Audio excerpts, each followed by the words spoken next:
నిజామాబాద్ జిల్లాలో commercial gas సిలిండర్ల కొరత తీవ్రంగా కనిపిస్తోంది. హోటల్స్, రెస్టారెంట్లకి అవసరమైనంత సిలిండర్ల సరఫరా లేకపోవడంతో నిర్వాహకులు ఇబ్బందులు పడుతున్నారు.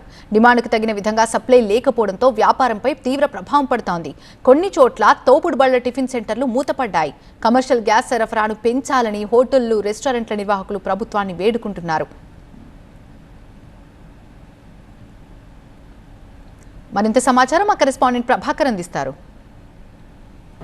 పశ్చిమాసియా దేశాల్లోని యుద్ధం ఇక్కడి చిన్న స్థాయి హోటళ్లు, తోపుడు బండ్లపై తీవ్ర ప్రభావాన్ని చూపుతుంది. ముఖ్యంగా కమర్షియల్ గ్యాస్ను ఎక్కువగా వాడేటువంటి చిన్న స్థాయి టిఫిన్ సెంటర్లు కుదేలవుతున్నటువంటి పరిస్థితి ఉంది. మనం ప్రస్తుతం చూడొచ్చు, టిఫిన్ సెంటర్లలో టిఫిన్ల తయారీ కూడా తగ్గిస్తున్నామని చెప్పి వ్యాపారులు చెప్తున్నారు. కమర్షియల్ గ్యాస్లపై విధిస్తున్నటువంటి కొరత కారణంగా ఈ టిఫిన్ సెంటర్లు కుదేలవుతున్నటువంటి పరిస్థితి ఉంది. ముఖ్యంగా గృహ ఉపయోగాలకు ఉపయోగించే సిలిండర్లు, అత్యవసర వాటికి ఎలాంటి ఇప్పటి వరకు ఇబ్బందులు లేకున్నప్పటికీ కమర్షియల్ గ్యాస్ సిలిండర్లు వినియోగించే చిన్న ఈ టిఫిన్ సెంటర్లు, హోటళ్లపై తీవ్ర ప్రభావాన్ని చూపుతుంది. వారు ఇప్పటికే ఆందోళన వ్యక్తం చేస్తున్నారు. ఎందుకంటే ఇందులో వర్కర్స్ను పెట్టుకొని మరీ టిఫిన్ సెంటర్లను కూడా నడిపించుకునే వారు ఉన్నారు. వారి పరిస్థితి కూడా దారుణంగా మారింది. మనం ఉన్నాం. చెప్పండి, ఎట్లాంటి ప్రభావం చూపిస్తుంది గ్యాస్, కమర్షియల్ గ్యాస్ ధర ఏ మేరకు పెరిగింది?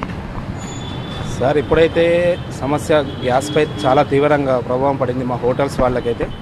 ఎందుకనంటే ఇప్పుడు మేము తీసుకుని నడిపించే పరిస్థితుల్లో లేకుండా పోయింది.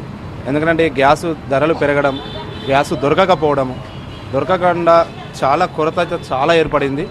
గ్యాస్ ఇచ్చేవాళ్ళు నాదులు కూడా లేకుండా పోయారు. ఇప్పుడు మేము ఇలా లేబర్స్ని, వర్కర్స్ని పెట్టుకొని నడిపించే పరిస్థితి కూడా లేకుండా పోయింది.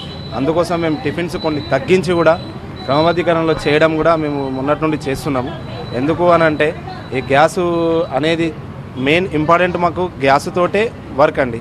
ఆ గ్యాసే లేకుండా పోతే మేము హోటల్స్ ఎలా నడిపించాలి? ఇంతకుముందు కమర్షియల్ గ్యాస్ ధర ఎంత ఉండే, ఇప్పుడు ఎంత ఉంది? అంటే ముఖ్యంగా వర్కర్స్ విషయంలో ఎలా, అంటే క్రమంగా తగ్గిస్తున్నారా, ఎట్లా ఉంది?